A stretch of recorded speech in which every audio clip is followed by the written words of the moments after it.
Hello, this is Mara Jane, and you're listening to The Unseen Perspective.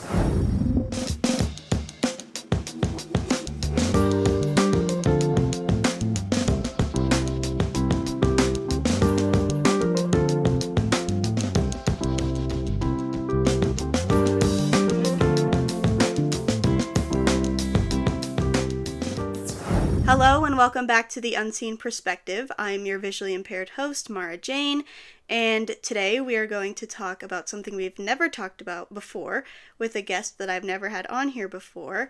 We are going to talk about some more general experiences of visually impaired students, but more specifically, we are going to talk about guide dogs and how that compares to using a cane and the process of getting a guide dog, all that good stuff. So here with me today, I have a very special guest, Callie Dyches. Hey! Is that how you pronounce your last name? Yeah, you got it. Yay! So good job. I'm just built different, I guess. Yeah, just better. So you have a guide dog. You're I do. the only person I know personally who has a guide dog. So what's that like? Well, his name's River. He's a little yellow lab. He's very small. He's like, people don't believe me he's a lab, but he is. And I got him last November, so like more than half a year ago, which is weird. And it's really neat. I can, like, it's for me personally, I feel like so much more independent and efficient, because with my cane, I'm always like, I mean, the whole point of it is, like, to hit things so you don't hit them.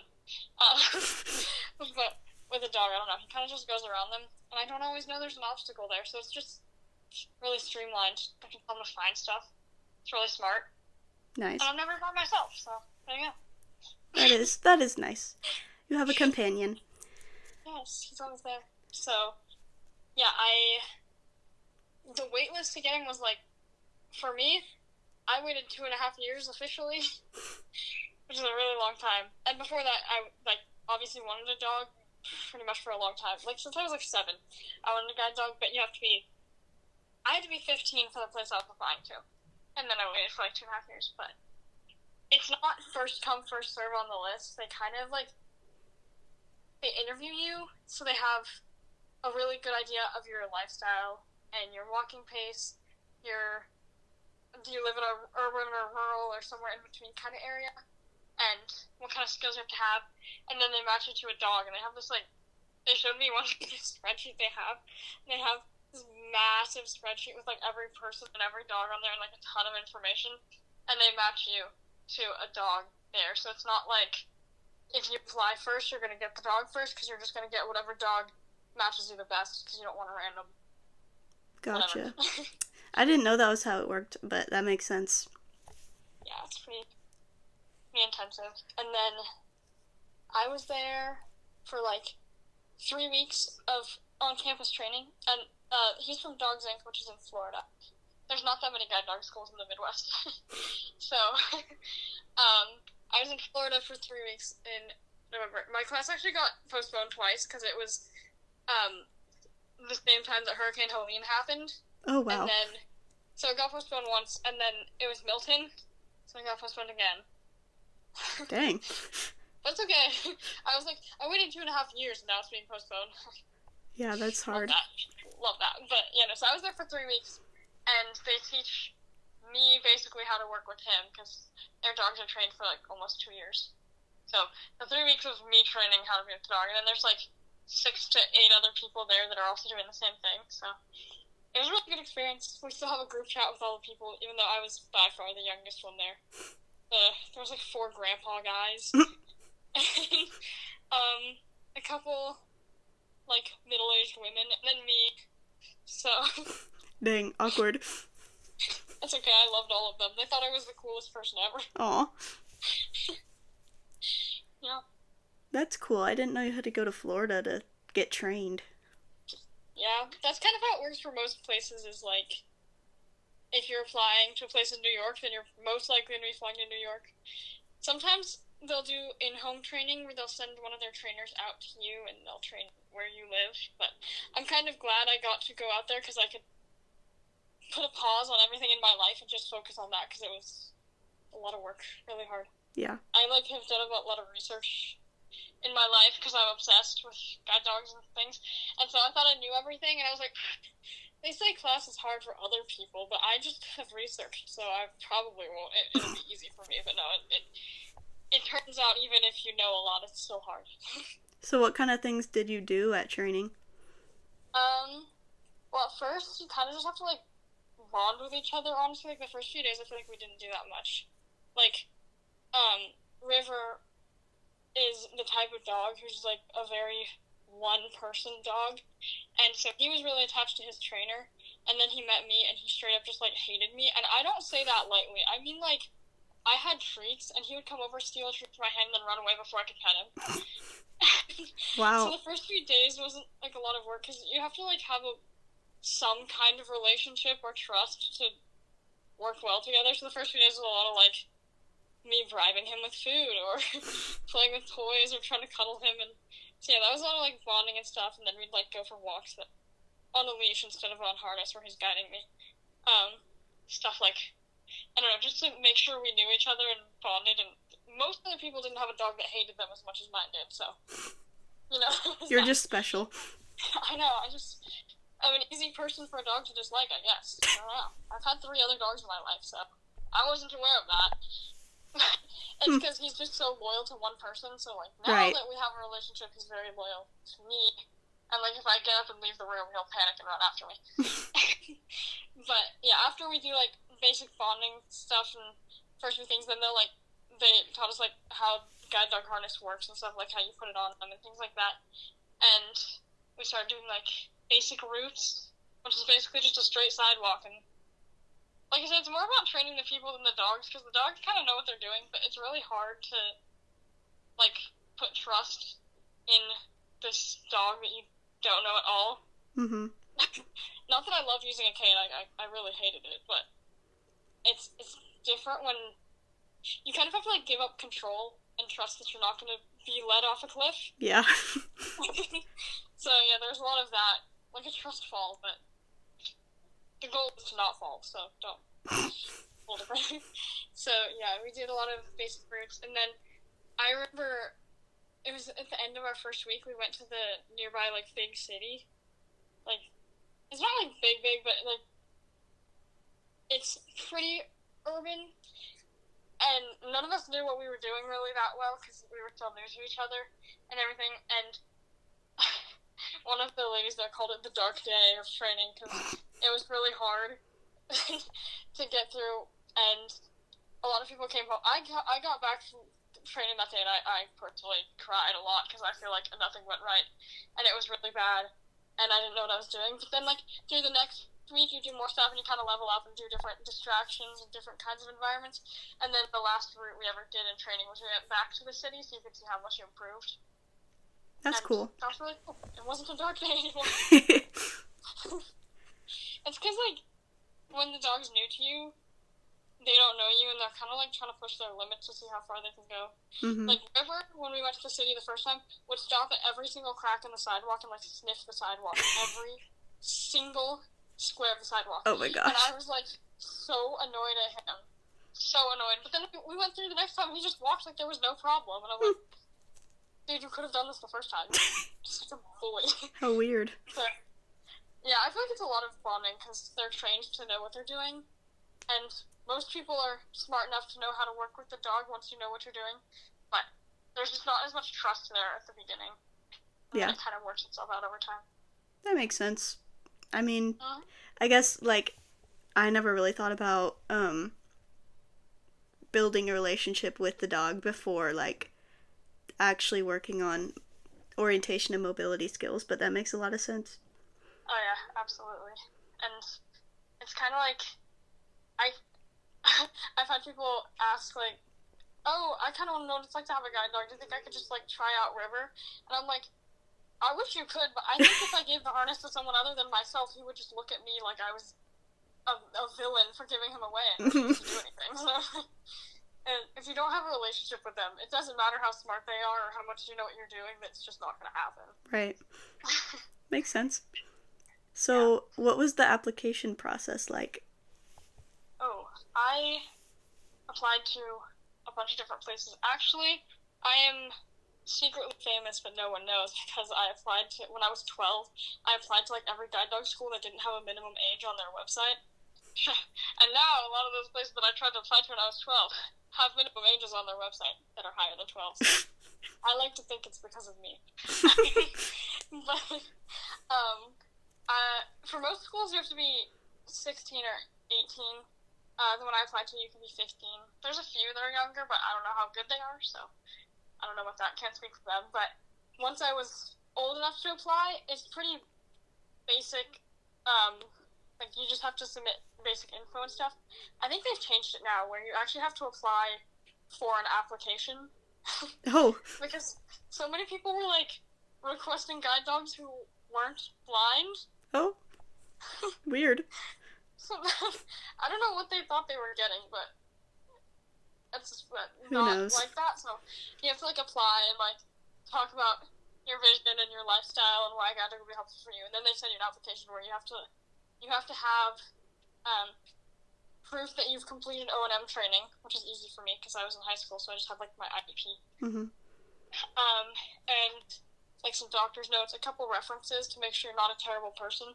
And they also, like, you can't have a guide dog most of the time if you're a smoker, which isn't a problem for me, but because, like, dogs can't handle it even. Humans aren't supposed to, so dogs really can't. And so there's, like, basic requirements like that. And then once your application goes through and you get into the system, they have, like, a lot of interviews. So they'll interview you over the phone. Like I said, they know a lot of information about your lifestyle to try to match a dog to. So they'll ask questions like, oh, what kind of environment do you live in? What types of people are you around? Are you around kids a lot? Loud areas? Quiet areas? Do you have sidewalks here? And it's, like, very intensive things you might not always think of. And so they'll do a phone interview. And then they'll do a home interview where they'll come fly out to see the type of area you work in, and then, like, meet you in person and get, like, a feel for your personality and your lifestyle. And I think at least I had to do this. I don't know if it's for everyone, but I had to walk a route with my cane, and they were, like, following me to prove that I wasn't gonna, like, that I have O&M skills. Because dogs don't just, like, I can't just pick up River's harness and be like, take me to the store. I have to tell him, like, oh, left here, right here, and we're going to cross the street or whatever. So you have to have O&M skills. And then once you do all those interviews and all that stuff, then you get on the wait list and you wait till they call you with the match, which I think the average wait time is about a year. But one of the grandpas in my class had only been on the wait list for, like, 2 months when he got called up. Oh, dang. And I was there for 2.5 years, so I think they also prioritize, if you've had a dog before, they try to make your wait as short as possible, since that's the type of lifestyle you're used to. And if it's your first dog, I guess you can afford to wait a little longer. So, yeah. And then once you're in, they call you, like, a month ahead of time, and you go in for training. But, another thing a lot of people don't know is that, like, guide dog schools, at least in the U.S., most of the time, are completely free to people receiving a dog, because they, like, rely on donations and stuff. Mm-hmm. A lot of people ask me, like, oh, how much can I pay to get one of those? And I was like, well, I didn't, but he's also, like, I actually need him, so I don't know. Right. But, yeah, there's, like, I think the Seeing Eye has, like, a small fee that you pay, but I think it's just because they kind of want to have you have some skin in the game. But from what I've learned in my research, this could be wrong, but I'm pretty sure it costs somewhere between, like, $45,000 to $60,000 to train a guide dog, but then they give them people for free. So wow, that's why the process is so intensive, I guess. Yeah. So, yeah. So you said you hate using your cane. Why is that? I have so many. I used it, yes, because I don't take River with me everywhere still. Like, there's just some situations where it's not useful. Like, I'll go to, like, a dance or something, and I can't dance if I have a dog. So, like, I'll bring my cane to places. And I had it with me the other day, and I was like, oh, I forgot how much I hate it. It just, to me, it's less efficient, and also, the biggest sticking point for me, well, one, that it does get stuck in everything. That is a sticking point. It's stuck in everything, and then it hits me, which hurts. And also, I'm a baby. The other thing, too, is I'm in a lot of really busy areas, like, with people, and the whole point of cane is to find things by hitting them, and I don't really want to hit people. So Fair enough. navigating the crowd is a lot faster with River because he just goes around them. And also, I don't know what it is, but with a cane, people will like jump over it or do stupid stuff around it, like some kind of acrobatics. But with a dog, people are scared of stepping on his paws, so they kind of just move out of the way. Well, that's nice. And most guide dogs aren't trained to do this, but River is a snooty personality and believes he has the right of way anywhere we go, and he'll play chicken with anyone coming towards us. He's not going to move to the left or the right. They're going to move, or we're going to crash into them. So That's great. Navigating crowds is definitely a lot faster. And then the other thing too is like just socially, people never would talk to me if I had a cane, like ever, or the topic would be really awkward. They're like, "So, what you got there?" And really awkward. But now I have a dog, and people freaking love dogs. They'll come up to me and be like, "Wow, your dog reminds me just of my dog. Like they're basically the same, except my dog's a Chihuahua and is like 23 years old." But basically the exact same. And people will just come up and talk to me about stuff, and they're not scared to talk to me because I guess dogs are cool. And they'll even ask me questions about my vision, which was kind of like taboo to them before, which I guess some people might not like, but I don't know, I like it when people ask me questions. So Interesting. it's just a lot more social, I guess. So I suppose if you don't want people to talk to you, don't get a guide dog, I guess. Good to know. No. Yeah. Yeah, I don't like using my cane either for similar reasons, because like it does kind of intimidate people, for lack of a better word.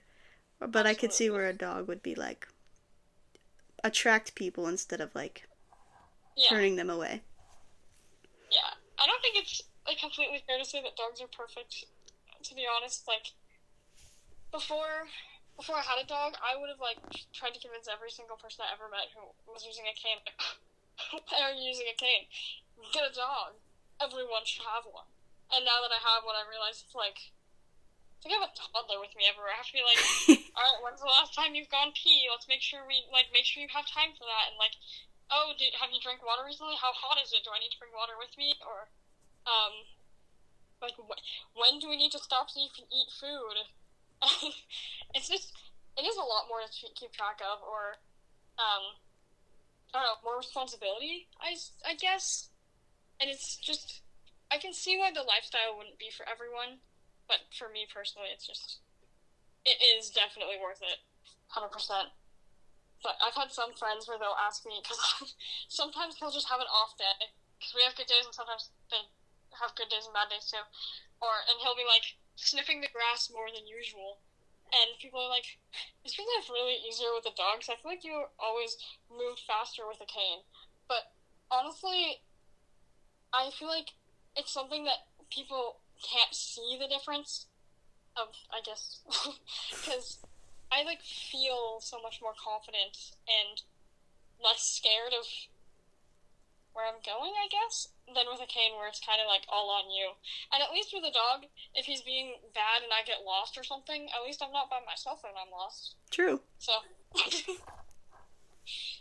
yeah, he's really smart. He like learned before I graduated. He learned like my whole class schedule. Oh, and nice. I had a really complicated schedule. Like I was at 3 different schools. I was doing community college, and then I was at 2 different high schools because I had schedule conflict. And somehow he knew my schedule even when I forgot it sometimes. I wouldn't have to tell him where to go. He would just go there. Oh, Which, that's again, nice. Not what they're trying to do. You're supposed to be able to tell them, like, oh, left here, left here. Mm-hmm. But no, he likes to think he knows better than me. Sometimes I'll tell him to take a right, and he'll look at me like, are you sure? Are you sure that's actually where you want to go? He's kind of snobby. Little British gentleman. He sounds so cute. I want to meet him. He is so sweet. He also, like, because people aren't supposed to pet him while he's working, and he knows they're not supposed to, but he'll send me, like, saddest puppy dog eyes, and, like, people come up to me, like, isn't he hungry? He looks so sad.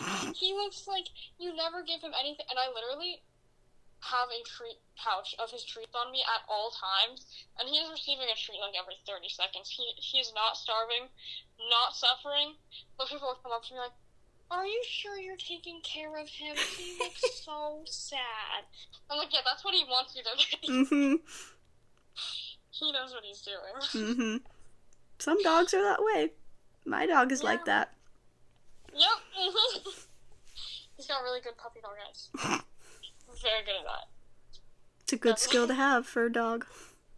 I know. It really benefits it. It's like people come up and tell me how sad he looks, and suddenly his tail will start wagging, and he'll look at me like, yeah, I'm so sad. Funny. Yeah. So, what was high school like, just in general, with your visual impairment? To be honest, it wasn't great. To be fair, 8th grade for me was COVID, and so I went into high school, and I kind of didn't really have any of my friends anymore. I lost touch with them. And I don't know, I had a hard time making friends, not because I feel like I'm a generally very friendly person. But I don't know, like, I have distinct memories of freshman year. I would walk into the cafeteria. I couldn't find my friends, but I could see if there's someone by themselves at a table. And so I'd be like, okay, I'm gonna go be friendly and I guess sit with people who look lonely. And I remember sitting down and people, like, literally getting up to leave. People did that to me, too. I'm like, what are you doing? What? I don't understand why that happened. So, I don't know, I had a hard time at first. And then, I had, like, one close friend who wasn't even in any of my classes, like freshman, sophomore year, that I made. And we kind of had a falling out. So junior year, I was like, okay, by myself again. But it was, I don't know, I got more involved in stuff I actually cared about. And so even if I didn't have super close friends, I kind of had more of a community-esque experience. That's when I was doing newspaper. So I was doing a lot more social things, like going out and interviewing people. And then I'd have to edit things with the other staff members. And my junior year went a little bit better. I kind of connected with some people in my youth group, and we started a little, like, friend group. And senior year was honestly the only year of high school that I did not seriously consider dropping out of high school. So it was really good. And I also probably helps because I got River in November, so I came back in second semester and was with him. But I don't know, I feel like I made a lot more connections outside of school, and that kind of helped me get through the difficulty of people not wanting to interact with me at school. So, I don't know, I never had trouble with actual accommodations or anything. I'm pretty good at self-advocacy, and if I'm not good, then I figure it out myself. Mm-hmm. But, I don't know, it's really like the social aspect that it's really hard. I always talk to my brother, I'm like, I feel like being blind, maybe this is a hot take, no offense to any blind people, I feel like it's not that hard to adapt. Like, obviously adapting is hard, but I don't think that's the hard part of being blind. Mm-hmm. Like, I feel like the hard part is the way people see it and how people treat it and are scared to talk about it. And I feel like that's what makes it more hard than actual adaptation, because I feel like there's pretty much technology for everything now. So yeah, I would agree with that, totally. In a way, you good enough, but there's some things you just can't fix. Right. So, I don't know, I feel like I've become a lot more confident of a person, though, so I think college, I'm very hopeful for. I just yap at people, and then they can decide if they want to be my friend or not. That's a good thing to do in college. You have to be social and make connections. Yes, just, like, get involved in things. Mm-hmm. But, yeah, no, I'm a lot more hopeful. The first part of high school was kind of bleak and not great for me. But then the second half, I kind of looked up and, I don't know, I feel a lot better about my future, so. I think, in my opinion, college is definitely a step up from high school. Mm-hmm. It's just, like, and you get to start fresh, so that's nice. Yeah. I do feel like that was kind of a problem, is, like, I moved into the school district when I was little, and I don't have, congenital vision loss. I lost my vision when I was 6, and I, like, got to see the difference. I was, like, not that kindergarten is really a telling of how social you are, but I was a very popular kindergartner, and then I lost my vision over the summer, and I came back, and no one wanted to talk to me. Mm-hmm. And so then I had just moved school districts in like 4th grade, and that's the district I ended up graduating from. But everyone, everyone when they first met me, I was just some quiet kid still trying to figure out everything, and I feel like I was stuck with that impression. But in college, I guess I have a new one, so. There you go. That's the big difference. I feel like it's not really fair to say someone is probably the same as they were when they were 8, so. Yes, you're supposed to grow and develop. That's the goal, I mean. If you're the same person you were when you were 8, I don't know, maybe you're a really good 8-year-old, or I don't know. I don't know. So, one of you the same as when I was 8. What's been your experience with, like, connecting with other blind people and, like, the Kansas State School for the Blind and stuff like that? Ooh, that's really good. I didn't start really doing that much stuff till I was, like, 10, maybe? Because, like I said, I lost my vision when I was 6, and I didn't really know anything about any of the communities or anything, but I started doing, because I was on the Missouri side at that point, and now I'm in Kansas, but I was in Missouri, and my mom found Alpha Point, so I started doing their adventure camps over the summer. And that was the first time I'd ever really, like, knew blind people ever in my life. I felt dumb because I had so many stupid questions, because like I said, I lost my vision when I was, like, not young enough. Like, I was old enough to remember what it was like to have vision, and I had a lot of dumb questions, even though I literally was part of the community, that I didn't know the answer to. And so, that was really cool. I met a lot of blind people through there, and made a few friends, and then, I kind of stopped going to that after COVID, but I don't know why. I really did not want to do KSSB. I actually don't know why. It was like 6th grade, my mom was like, you should go, and I was like, I would rather die. You can't make me go. I don't want to go. I don't even know what I had against it. I don't know what I thought I was going into. But she's like, I don't remember what our deal was. We made some deal that she gave me something in exchange for me agreeing to do KSSB in the summer after my 7th grade. And so I was like, fine, but if I don't like it, you can't make me do it ever again. And she's like, fine, because I think you'll like it. And then I did it, and that was the year of COVID. That was online. And it was kind of, not great. But I did still somehow have fun online. And so I had to, like, reluctantly tell my mom that I wanted to go back the next year. I was really embarrassed. I was like, yeah, so maybe I should give it a redemption because it was online. I feel like I didn't get a really good idea. But, yeah, then I started, like, actually going, and I connected with some people that I had met at Alpha Point Camp, but we weren't really that close. And KSSB is honestly, like, I started going every summer, and I was doing prep and stuff, and that's where some of my closest friends are from. And I don't know what I would have done if I hadn't gone. I guess I would never have friends.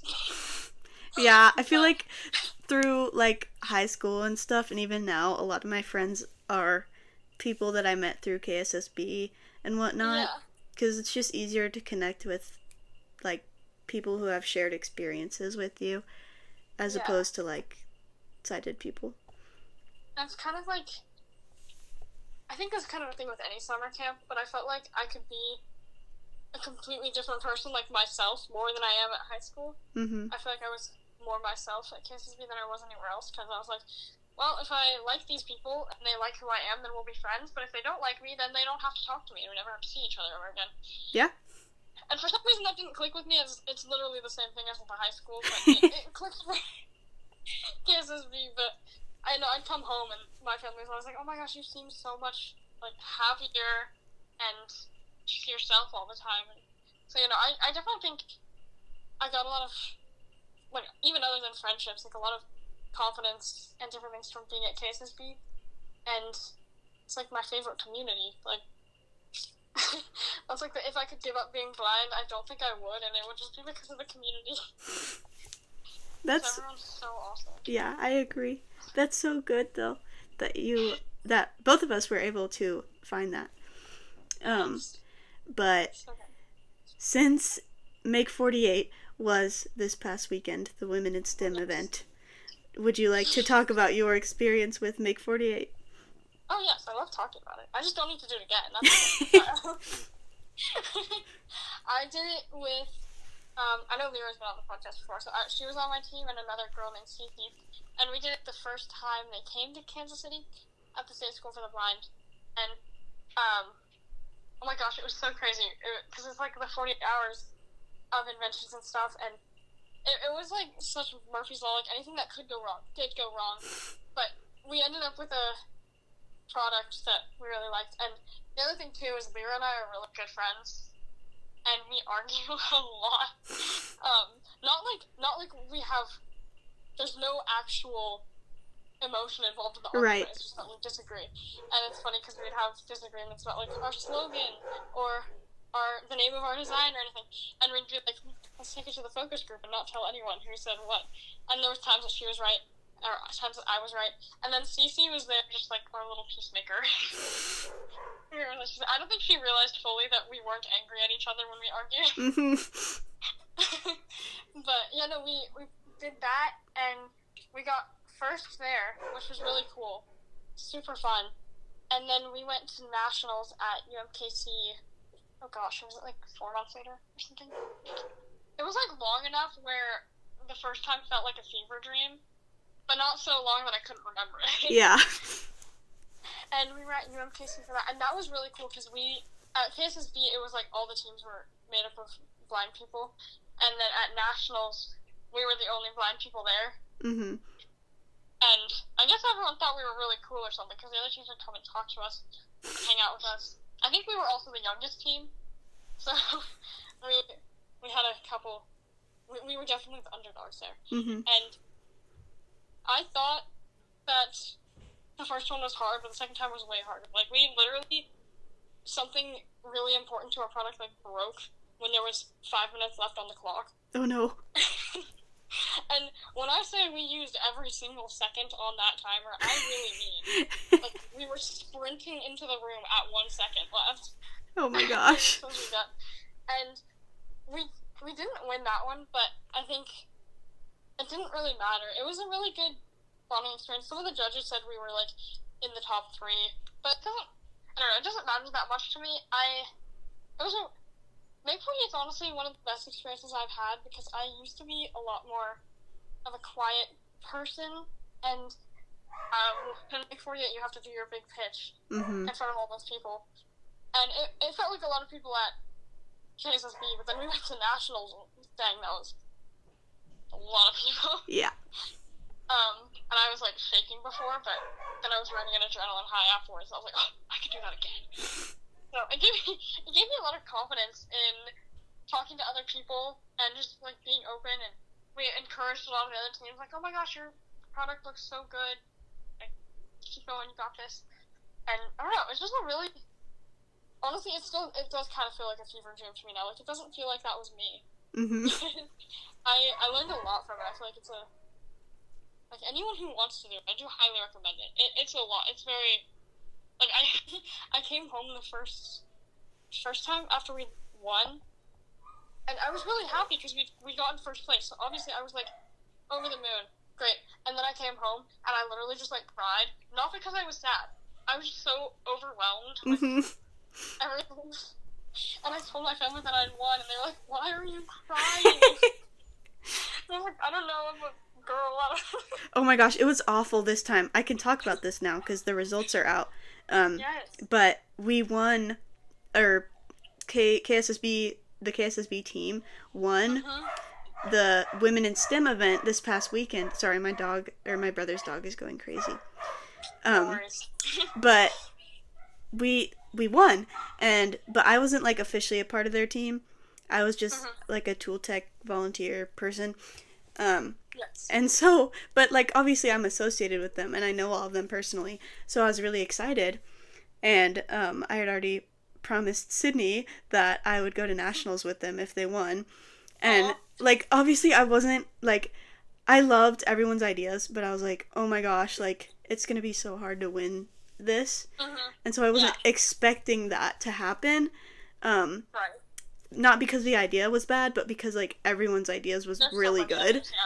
And so when they announced our team, I was like, oh my gosh, yay, and we were all crying, and I told my parents later, I was like, that's the wonderful thing about the Women in STEM event is everyone's crying.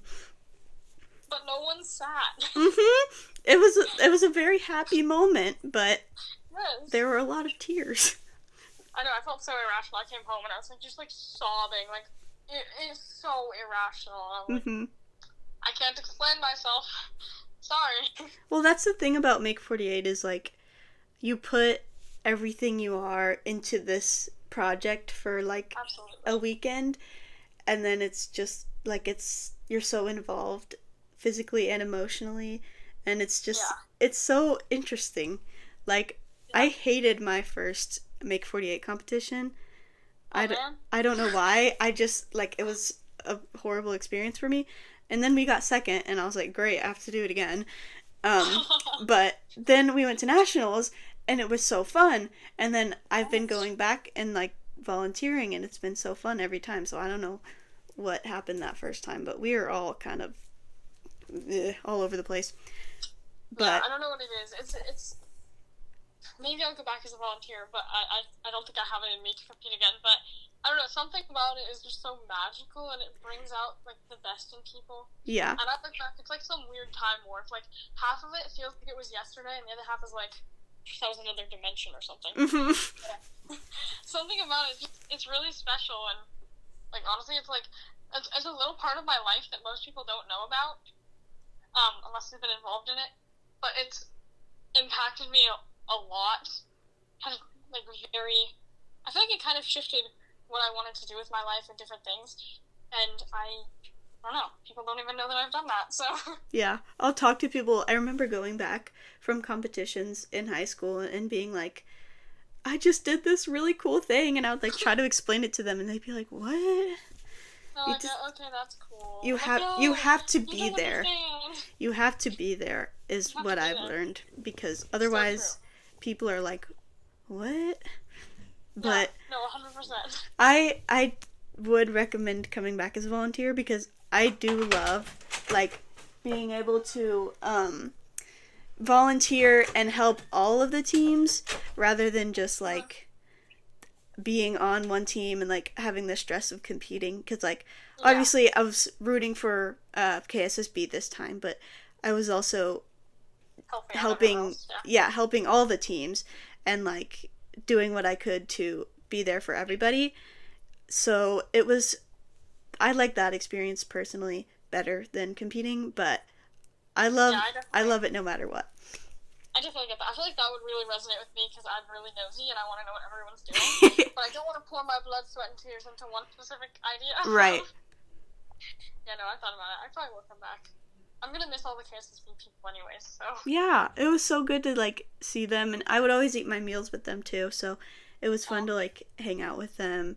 But it's also fun to like meet new people from other teams, and then like the other volunteers and staff members. Like, I've gotten to know a lot of them like pretty well by now, because I've been to so many competitions, and so when I come in, they're like, hey Mara, and they like give me a hug, and it's so exciting. You're a celebrity. Yeah. They all know you. It's just too cool. Mm-hmm. I know. I don't know. There's so many cool people I've met through that. Like, they're just the coolest, like, lineup of people participate every time. Also, I just like Tom and Amy. Oh yes, I love Tom and Amy. I don't even know if they'd remember me at this point. I just really love them. I'm sure they would. But yeah, I love, like, all the people there are so cool, and I just love hanging out with them. Yeah. I have so many, like, memories. I'm like, I was literally only there twice. That's like, what, 48 hours plus 48 hours is 96? I'm like, 96 hours altogether, and I have so many memories of it. It's crazy. You wouldn't believe. It's so jam-packed, though. Like, those weekends is absolutely. It's only 48 hours, but it's like, or I guess a little more, because you have to do like the pitches and whatnot. But there's so much that happens, and so many new people that you meet, and it is very overwhelming, but in the best of ways. In the best way. Yeah, I agree. I'll go back next time and I'll like show off my dog and be like, haha, I was cool before, but now I've leveled up. This is my evolution. Yes, they'll be very excited. Yes. Be a little mascot. You should be a volunteer. I don't know when they're coming back to Kansas City, but when they do. Hey, if it's over the summer. I'm going to Utah for college, so I won't be here. But over the summers, yes, I'll be here. Maybe they'll go to Utah. Who knows?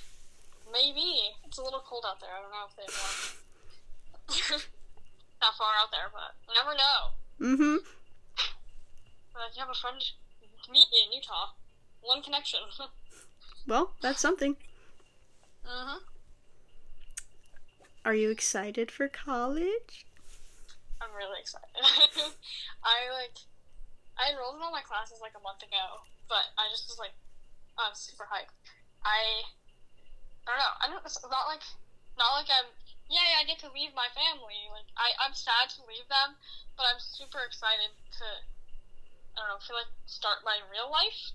Mm-hmm. If that makes sense. Yeah, adulting. Yes, adulting. Like, I feel like I know everything and I'll be fine, and then but I know that once I get out there, I'm gonna realize like some dumb little thing that I don't know how to do. That's what YouTube's for, I guess. Or I'll call my mom like 7 times a day, and she'll be like so annoyed with me. But you know, I'm really excited. I'm gonna do a lot of extracurriculars my first year, and then I'll cut out the ones I don't like. That's a good idea. I want to start out by exploring all the stuff, getting into like I'm thinking of like rejoining the choir. I used to do choir in middle school, and I love singing, but I didn't stick with it in high school because a lot of high school choir kids just really weren't great. So I wasn't in it there, but I kind of want to go back. So yeah, I've been thinking about doing that. And then it's Utah, so I could do like, I'm not a super outdoorsy person, but I would try. I've done rock climbing. Rock climbing is cool, so I would like to go back to that. I've never skied before, so I want to try that. Skiing is fun. Yes. And I'm majoring in publishing and editing. So a lot of creative writing stuff or journalism. I want to do the newspaper. I don't know, there's so many things I want to do, and I probably don't have time to do all of them, but I'll figure it out. I think starting with more is smart, and then cutting out what you don't want to do. Yeah. I would love to do, because I'm also doing, like, linguistic stuff on the side. I've done French for, like, 6 years, and so I love language and stuff. This might not fit into my plan anywhere at all, but if it did, I would jump on it, because I would love to do a study abroad. That would be... Oh, yeah. I would too. Love that. I would love to go. I would love to study abroad, but I just don't know if I have the money. Yeah, I mean, scholarships, I guess. Yeah. That's the thing, is, yeah, it's kind of expensive sometimes, so... But if I could do it, I would be so happy. I would love that. Yes. But yeah, that's like... I don't know, I'm trying to think if I have any other, like, major plans for college. I have, like... I don't know what you did your first year for housing, but I have random suite mates. That's actually good. That's good because I was in the dorms, and I had a roommate that I knew from high school, and it wasn't the best experience. Yeah. But I'm hoping living with Mary will be... Oh, I get so tired of her. No. I'm hoping... sometimes it's just hard to live with even your closest friends. Right. I don't know. I'm hoping it'll be good, because, like, we've lived together before, for, like, KSSB and stuff, but, like...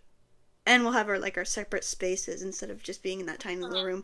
So I think it's good to have, like, random new people that you don't know so that you can get to know them, and then it's not... It's like free friends. They have to hang out with me. Exactly. That's kind of what I was saying. I was like... There was different housing options, but I didn't have anyone that's, like, going out at the same time as me. I have friends that are grade above or grade below. But, yeah, I was the only one that I knew going out there, and so... I had options to have, like, a solo room, which was more expensive, but also I was like, I kind of want the experience of having roommates, even if they suck, at least it's a connection. Exactly. That you have. And I feel like most people are decent people, or at least try to be. So, I don't know. Maybe I'm too hopeful, but I feel pretty good about it.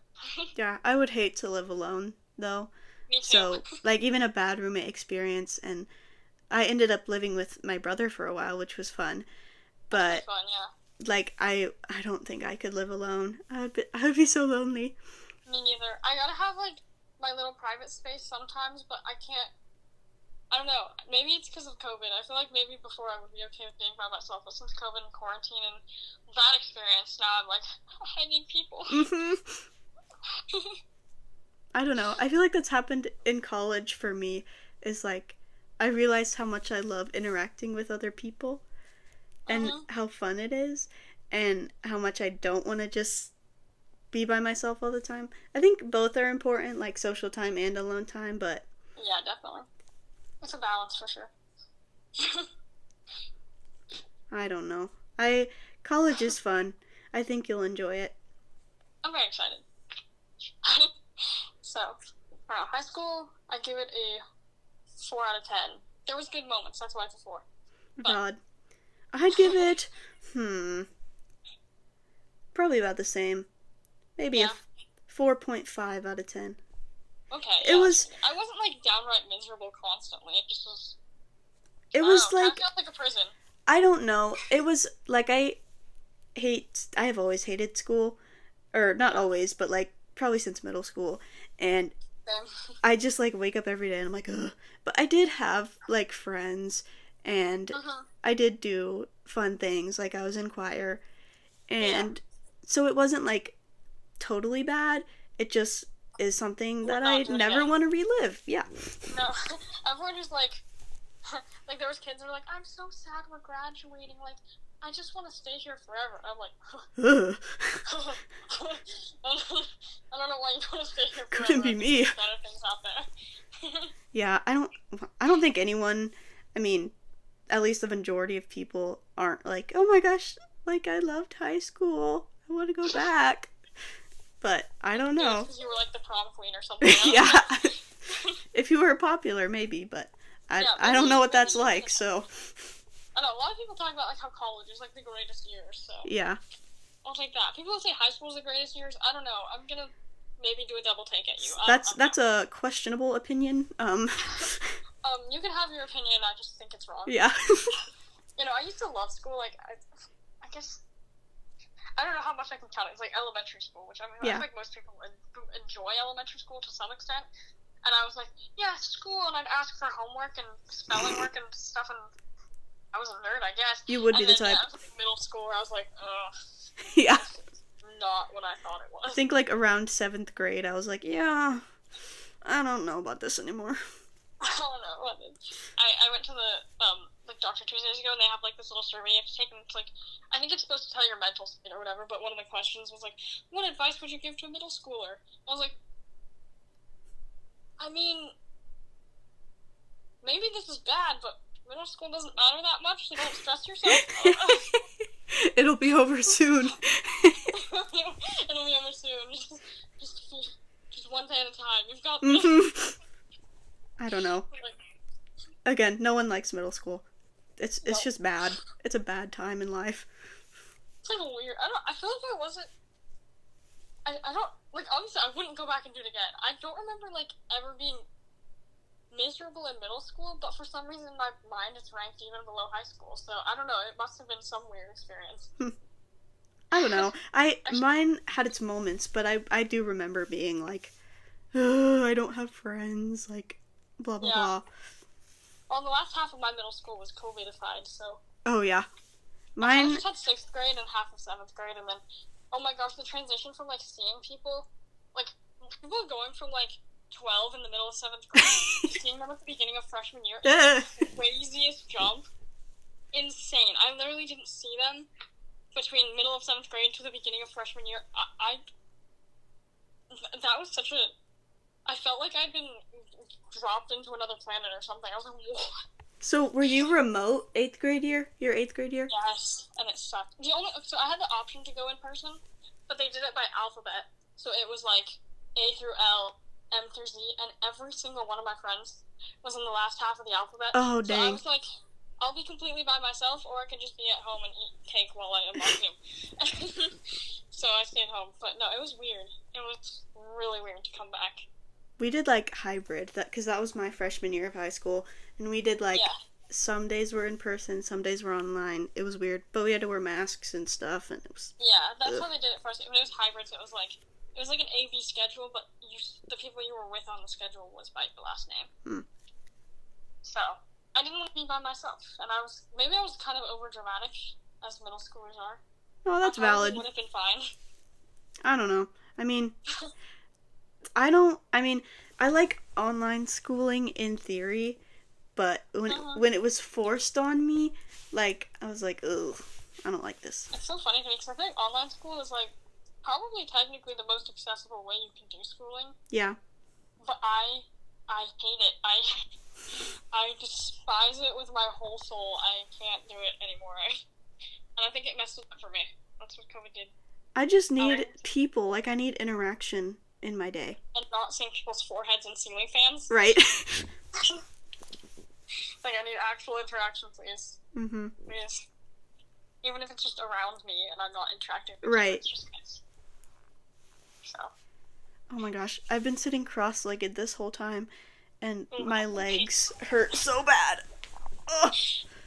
I literally can't sit still. It's my weakness. So I'm always pacing. I'll be on FaceTime with my friends and they're like, "Are you doing something?" And I'm like, "No." I do that too. It's weird that I'm just sitting here. Yeah. I do that too. Like, when I'm brushing my teeth, I can't just, like, stand in the bathroom. I gotta walk around. I can't sit still. I have so many fidgets for, like, when it's socially acceptable for me to be only sitting still, I have fidgets. Because I just can't do it. I need some more fidgets. Energy, I guess. My legs always shake. Yeah. It's bad. I'm a fidgeter. There's a whole drawer on my desk. It's just fidgets. Oh, lucky. It's like things that I've just acquired slowly over time, and now it's my little treasure trove. Yeah. I don't know. I have a bunch of random items. I could probably make something work. You can fidget with anything. Yeah. So good. I'm trying to figure out right now how to pack for college, because I know, like, I don't need to take everything with me, but I'm really trying to justify taking all my fidgets. Yeah. And I don't think I can justify that. I'll take some of them, because I can't live without them, but yeah, no, that's actually my main goal right now. My room is an absolute disaster, because there's, like, bedding and clothes and, like, random decorations for my dorm people have given me. Like, I don't even leave for, like, another month, but it's just everywhere. Mm-hmm. No, that's how my room is, too, because I'm, like, going through things and, like, packing for my apartment and all that stuff. It's that's fine. The state of my room right now. It's, It'll look good eventually. I usually have like a really clean space, and so it's like I feel like I'm stressing myself out here by scattering all my stuff. I just like also my main hobby has become knitting, and yarn takes up a lot of space. Oh yeah. So I'm like, how can I bring this with me without not being able to bring clothes as well? Like, I need to survive, but I also really want my knitting stuff. Right. I'm trying to learn how to crochet, but it's not going very well. It stresses me out. I tried to do crochet. I recommend knitting very highly. Maybe I'll try it, because I have yarn. It's a lot more muscle memory-ish than crochet. Yeah. So, like, once you figure out how to do it, it's kind of, like, really automatic. I don't know. For me, it's just, like, kind of, like, it's a good, like, calming thing to do as well. Except I'm to the point where I've knitted so many scarves and so many hats and so many, like, little things, so I'm like, I don't know what to make it for. You could sell stuff. You could have, like, a knitting shop. I could. That'd be so cute. Because right now, I have a friend who, because when I'm decorating my dorm because I don't want to be lonely. It's going to be yellow and blue and duck themed. Oh, fun. Because I'm ridiculous like that. And I had another friend who was inspired by theming the dorm. And so she loves plants, so she's doing a little cactus themed dorm for herself. Oh, cute. And so right now, I'm knitting a little green blanket for her. Oh, that's fun. I'm just trying to find reasons to knit things that I should make. Yeah. I don't know. I'd like to have a skill like that so I can make things for people. And crocheting is supposed to be like a calming thing, and for me, it just hasn't been. It wasn't for me either. To be fair, granted, I did not try very hard to crochet. I gave up pretty quickly. I was like, this is stupid. Yeah, I can't say that I'm an expert. I did not try very hard. I gave up very quickly. But no, I think knitting's way easier. I think it might be harder to learn, if you, like, because, I don't know, it's just, like, it's kind of visual when, like, a lot of YouTube videos are really visual trying to teach it. But I had a friend who actually knew how to do it, so she could show me. But it's... That's good. Well, I have a friend who crochets, and she's, like, really good at it, and I was trying to get her to help me, but it's just so hard when you can't, like, see. Yeah. That's why I like... Because with crochet, you have, like, one hook, right? And just Yeah. use your hand, and then you hold it, yeah. With the knitting, it's, like, 2 needles, so it's, like... It feels more controlled. Although, I will say, if you mess up in crochet, it's usually okay, but if you mess up in knitting it, like, the whole thing can unravel, and then you, like, have a crisis. That happened to me the other day. I was knitting while watching a movie with my little brother, and I dropped, like, one of the stitches off the hook, and I literally was like, no! No! And Oh, no. A crisis. My brother was like, are you okay? Like, no. No. I did save it, don't worry. The scarf was saved. That's good. But I had a little crisis moment. And that doesn't happen so much with crochet, so, you know. I couldn't get past, like, I could do the chain stitch, and then I would try to build it up, and I just couldn't. Like, I just was doing it wrong. I think that's still further than I got, to be honest with you. I like, tried for, because my mom crochets, and she really tried to teach me, and I was like, no. This isn't gonna Not work. for me. For me, I actually don't like this. I'm not doing this anymore. Well, I bought, like, a bunch of crocheting stuff, so I want to learn, because, like, Yeah. I don't want to just let that money go down the drain. Yeah, And we're invested now. Yeah, I want to know. It's just so hard. Oh my gosh, did you hear that? That was River shaking out my bed. Oh. He's, like, very disapproving of what... I don't know why he's mad at me, but he is. How dare you exist? I know. I swear we love each other. I'll be, like, around people, and he'll be, like, snorting at me, or, like, shaking at me, or, like, pawing at me, and, like, sometimes it's just, like, a show of affection, other times he's just being, like, a snooty little brat, and I'm like, I swear he cuddles me, and we are friends. He just wants people to think he hates me or something, I don't know. Weird. You itchy? Sorry, bud. I don't know what I did to you. So emo. He's like a moody teenage boy. Classic. Yeah. What sport on me? Thank you, sir. Well, is there anything else you want to talk about in terms of, like, being visually impaired? I don't think so, as far as I can think, unless you have something. I don't know. I feel like we yapped a lot. We did. That's one of my special skills. Yeah, I've gotten better at it recently, because I have to for college, but usually I'm a better listener. Yes, it's an innate skill. Yeah. I don't know. I need to do my Myers-Briggs test again. I was talking about that earlier. I love those. I forgot what my thing is. Everyone, like, talks about it, they're like, it's pseudoscience. I'm like, yeah, okay, I know it's not, like, my psychology. I know that. But right. It's still helpful. It is helpful. It's like if you get use out of something, it doesn't have to be scientific necessarily. Right. No, I love the Myers-Briggs and the Enneagram and that stuff. Super cool. Were you there the year we did that at ESY? I think so. And Aji, like, got the weird one. I remember that. That was so funny. It had, like, weird questions. It was like, I like to pick on losers. I remember that. I don't think most people answered that very seriously, because I definitely didn't that time. Yeah, I want to take that quiz, though. I'm not a bully most of the time, just when I take this test. Yeah, exactly. Well, if that's all that we have to talk about, and I think it was a pretty good episode, but thank you all for listening, and you can follow us on Instagram at The Unseen Perspective 2024, and if you have any feedback or questions for us, you can DM us on Instagram, or you can email us at theunseenperspective2024@gmail.com, and we are available on Spotify and YouTube, and if you want to listen to another podcast about the blind experience, I would strongly recommend Discover Podcasting at KSSB. And I think that's it. So I hope you all have a great day and a great summer, and I will see you next time. Bye!